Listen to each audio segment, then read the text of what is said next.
Now we have our next example, which is prove that 1 plus x raised to n is greater than or equals to 1 plus nx for all n belongs to n, where x is greater than minus 1. Okay, here we don't allow to confuse with x and n. Okay, so first of all, see our first two steps. Okay, where given p of n is what? 1 plus x raised to n is greater than or equals to 1 plus nx, where x is greater than minus 1. हमें ये कभी भी भूलना नहीं है कि यहाँ पे हमें कंडीशन भी दी हुई है, which is where x is greater than minus 1. Next step is for n equals to 1, p of 1 is 1 plus x raised to 1 is, यहाँ पे लिखते हैं 1 plus 1 into x, which is 1 plus x. Okay, so 1 plus x raised to 1 is 1 plus x, so it is equals to 1 plus x, right? So hence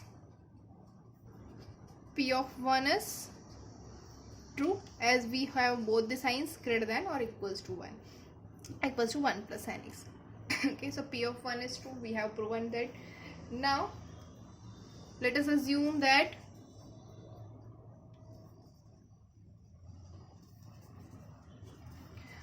p of k is true for any positive integer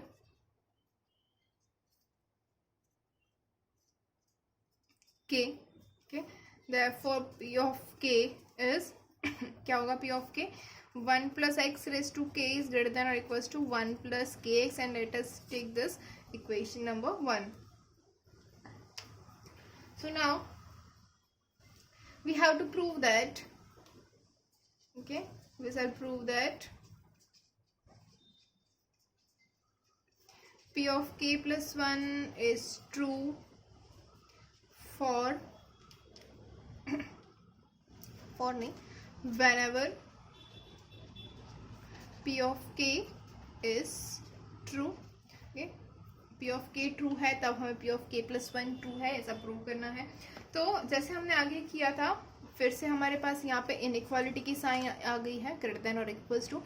तो inequality के sign के लिए हम p of k plus 1 direct नहीं लेंगे, हम p of k को p of k plus 1 में कन्वर्ट करेंगे. So from equation number 1, what we have? Equation number 1, 1 plus x raised to k is greater than or equals to 1 plus kx, right? So now we want to make it 1 plus x raised to k plus 1. So for that we can multiply it by 1 plus x. Okay, so multiplying 1 plus x both the side, what we get? 1 plus x into 1 plus x raised to k, यहाँ पे 1 plus kx into 1 plus x. Okay, now what will be this sign? Okay, अब sign किसके ऊपर dependent है? 1 plus x के ऊपर. If 1 plus x is greater than 0, then we have this is greater than or equals to this same sign. Okay, if it is less than 0, then this will become a negative. Okay, so ये जो sign है वो change हो जाएगी क्योंकि यहाँ पे inequality है, we know that. Okay, x is greater than 0 है तो माइनस x क्या हो जाएगा? लेस देन 0 हो जाएगा. okay, वैसे ही सेम यहाँ पे भी होगा, अगर ये लेस देन 0 हो जाएगा तो ये साइन चेंज हो जाएगी, अगर ये ऐसा का ऐसा रहेगा तो साइन में कोई फर्क नहीं आने वाला. ओके, तो अब ये कैसे पता चलेगा? तो इसके लिए हमें क्वेश्चन में दिया हुआ है x is greater then minus 1. So if x is greater then minus 1, अगर x माइनस 1 से बड़ा है तो क्या होगा? x plus 1 is greater then 0. दोनों ऑफ साइड अगर हम प्लस 1 ऐड कर दे तो क्या मिलेगा? x plus 1 is greater then minus 1 plus 1 which is 0. So x plus 1 is greater then 0. Now if x plus 1 is greater than 0, then we can also write that 1 plus x is greater than 0, right? So same thing we can apply here.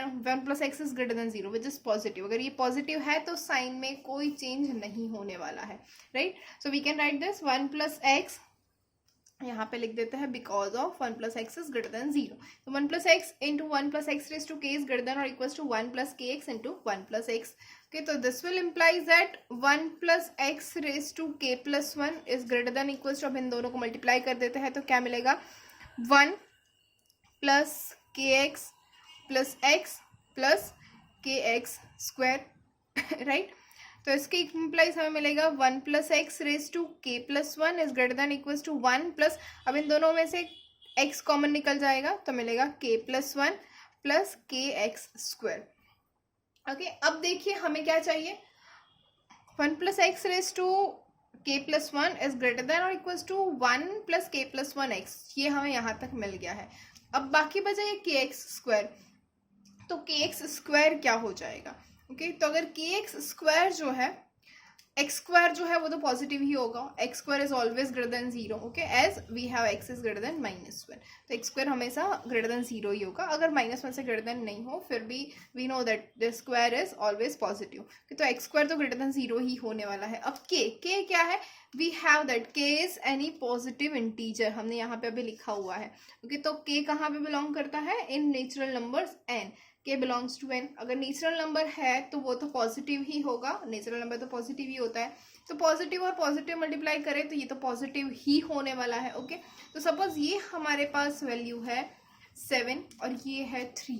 Okay, suppose कर लो ये 3 है और ये है 7, तो ये क्या हो जाएगी, ये है सपोज 12। ओके, तो अगर 12 है यहाँ पे और यहाँ पे 7 प्लस 3 10 है। ओके, तो if 12 is greater than 10 then also 12 is greater than 7, right. हम इतना भी लिख सकते हैं, तो we can write this which is greater than और equals to 1 plus x into k plus 1, right. Equals to क्यों आया, क्योंकि के या फिर एक्स स्क्वायर जीरो भी हो सकते हैं, अगर ये जीरो हुआ तो ये दोनों एक्स स्क्वायर मतलब सेम हो जाएंगे। ओके, तो ये हम मिल गया, ये 1 plus x into k plus 1 is always greater than और इक्वल्स टू, मतलब लेस देन या इसके लेस में होगा और इससे ग्रेटर देन हो जाएगा। तो ये क्या होगा, 1 plus x raise to k plus 1 is greater than और equals to 1 plus k plus 1 x. तो hence we can write that P of k plus 1 is true as P of k is true, मतलब P of k true है तो P of k plus 1 भी true हो जाएगा। Okay, तो हमें मिल गया है 1 plus x raise to k plus 1 is greater than और equals to 1 plus k plus 1 x. So our last step is hence by PMI the statement P of n is true. Next example is prove that 2 into 7 raised to n plus 3 into 5 raised to n minus 5 is divisible by 24 for all n belongs to n. Okay, ऐसा एक example हमने कर लिया जहाँ पे था divisible by 4, अब यहाँ पे है डिविजिबल बाय 24। तो इसमें कुछ ऐसा इतना समझाने की ज़रूरत नहीं है, we have already done the same example. Okay, तो फर्स्ट एग्जाम्पल तो मतलब फर्स्ट स्टेप तो हमारा वही है, given p of n is 2 into 7 raised to n plus 3 into 5 raised to n minus 5 is divisible by 24. Okay, so first step is for n equals to 1, p of 1 क्या हो जाएगा, 2 into 7 raised to 1 plus 3 into 5 raised to 1 minus 5, which is equals to 2 into 7 is 14 plus 15 minus 5, which is equals to 24, and 24 is divisible by 24, we know that. Okay, therefore p1 is true. So next step is assume that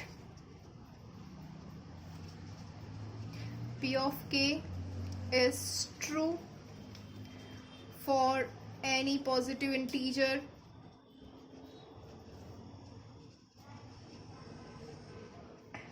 k, therefore p of k is equals to, p of k क्या हो जाएगा, 2 into 7 raised to k plus 3 into 5 raised to k minus 5 is equals to 24 something इस बार क्या लिखते हैं, 24 into m लिखते हैं। Okay, तो ये हो गया हमारा क्वेश्चन नंबर इक्वेशन नंबर 1, हमारी फर्स्ट इक्वेशन होगी जहाँ पे है 24m। अब इक्वल्स टू वाला पोर्शन है तो हम p of k plus 1 directly लिखेंगे। So we shall prove that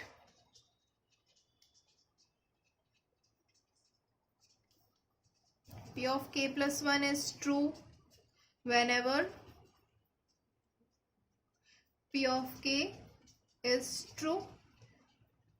So for that p of k plus 1 is equals to, what will be p of k plus 1, 2 into 7 raised to k plus 1 plus 3 into 5 raised to k plus 1 minus 5 is our p of k plus 1. So we can write this as 2 into 7 raised to k plus 3 into 5 raised to k minus 5.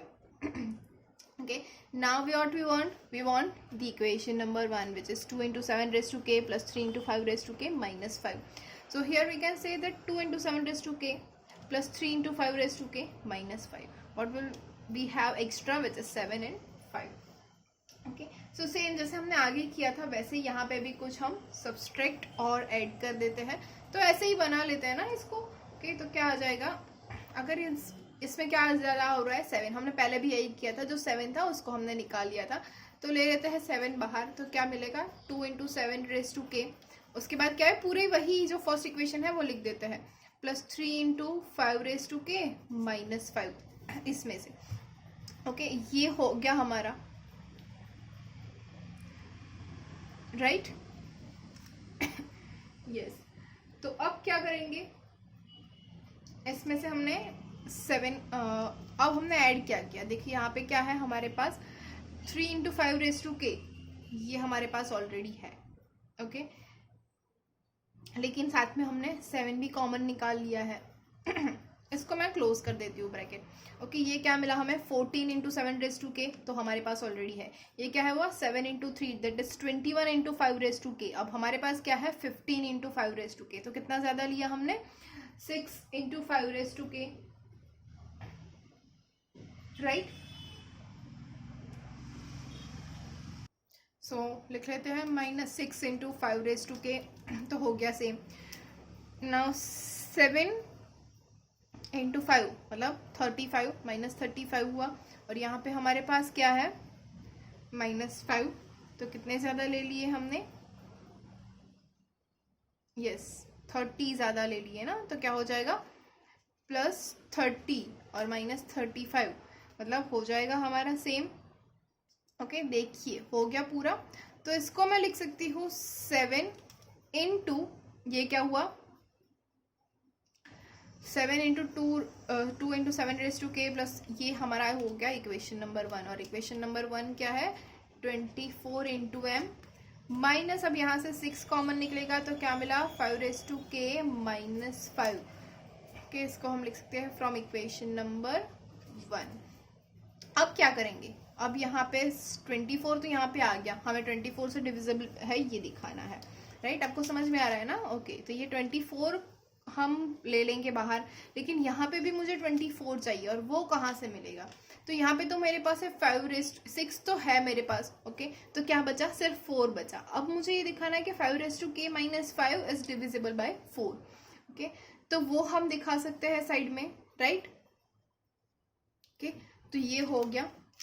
अब इसको हम देख लेते हैं 5 raise to के minus 5 के लिए. Okay, तो अगर k इक्वल्स टू 1 है, राइट, तो क्या हो जाएगा 5 minus 5 which is 0, right. 0 is divisible bye 24 और 4, राइट.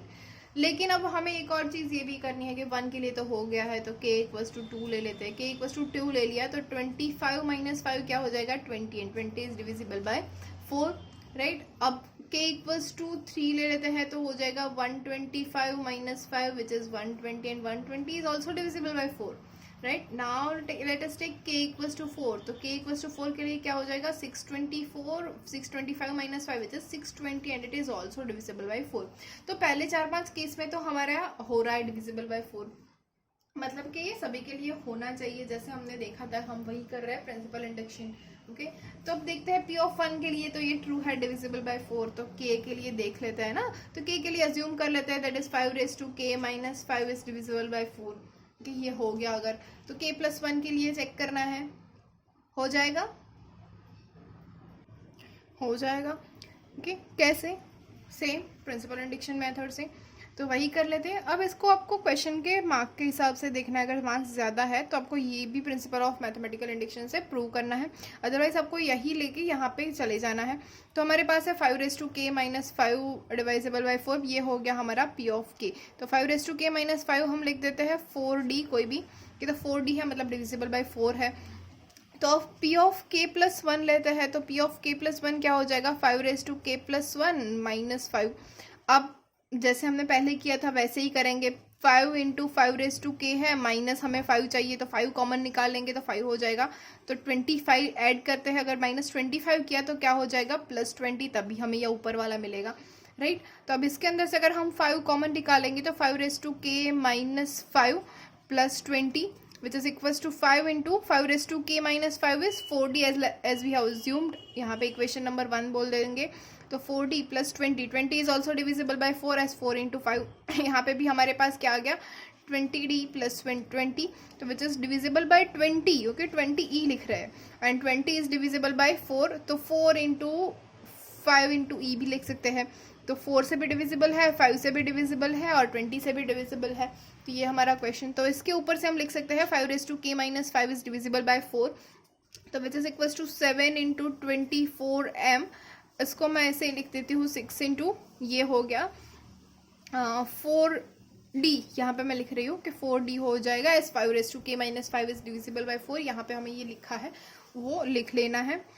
तो ये क्या हो जाएगा 24, 6 इंटू 4 इज 24, तो हमें मिलेगा 24 common which is equals to 7m minus d, कोई भी है तो विच इज डिविजिबल बाय 4। ये डिविजिबल बाय 4 हो गया 24, राइट, ये डिविजिबल बाय 24 हो गया।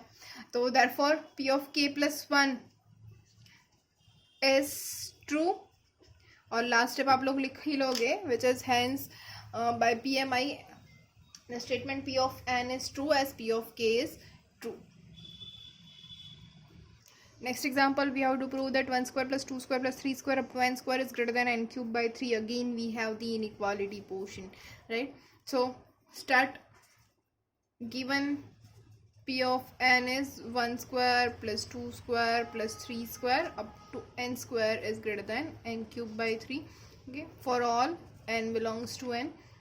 Now for n equals to 1, p of 1 is 1 square, 1 square क्या हो जाएगा 1 by 3 से greater, right? So 1 square is greater than 1 by 3 which is strictly greater than, right? We all know that 1 cube is 1, okay, so 1 by 3। Now let us assume that, क्या assume करना है, for n equals to k, p of k is true for any k is positive integer, or for any positive integer k, okay, कोई भी positive integer k है उसके लिए p of k true है, तो p of k क्या हो जाएगा 1 square plus 2 square up to k square is greater than k cube by 3। ये होगी हमारी equation number 1। Now we shall prove that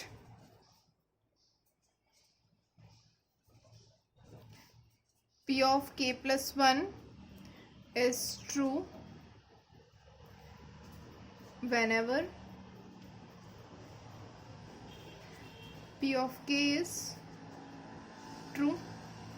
therefore अब क्या करना है, p of k को लेके p of k plus 1 में जाना है। क्यों? क्योंकि यहाँ पे हमारे पास इनइक्वालिटी है। फिर से याद रखिए, जब भी इनइक्वालिटी है तो हम p of k को लेकर p of k plus 1 की ओर जाएंगे, और अगर हमारे पास इनइक्वालिटी नहीं है, इक्वल्स टू पोर्शन है, तो हम p of k plus 1 को ही लेंगे और उसके अंदर p of k को यूज करेंगे।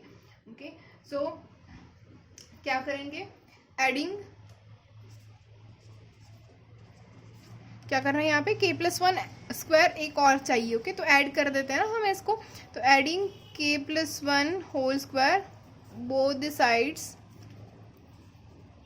इन इक्वेशन नंबर 1। इक्वेशन नंबर 1 में अगर k plus 1 whole square both the side add कर दिया तो हमें क्या मिलेगा, which implies 1 square plus 2 square plus 3 square up to k square plus k plus 1 whole square which is greater than k cube by 3 plus k plus 1 whole square. यहाँ पे हमने दोनों साइड इसको ऐड किया है तो यही होगा।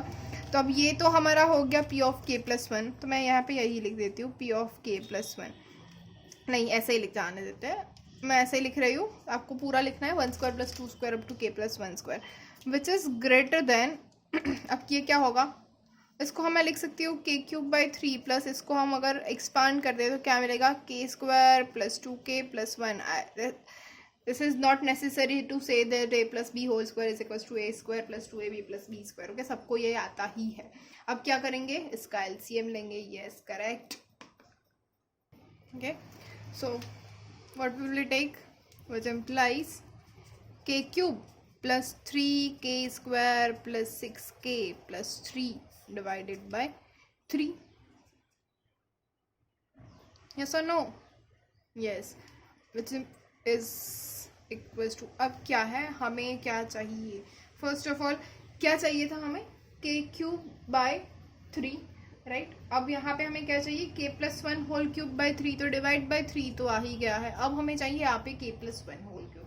तो के प्लस 1 होल क्यूब क्या होता है, yes we all know that k cube plus 3k square plus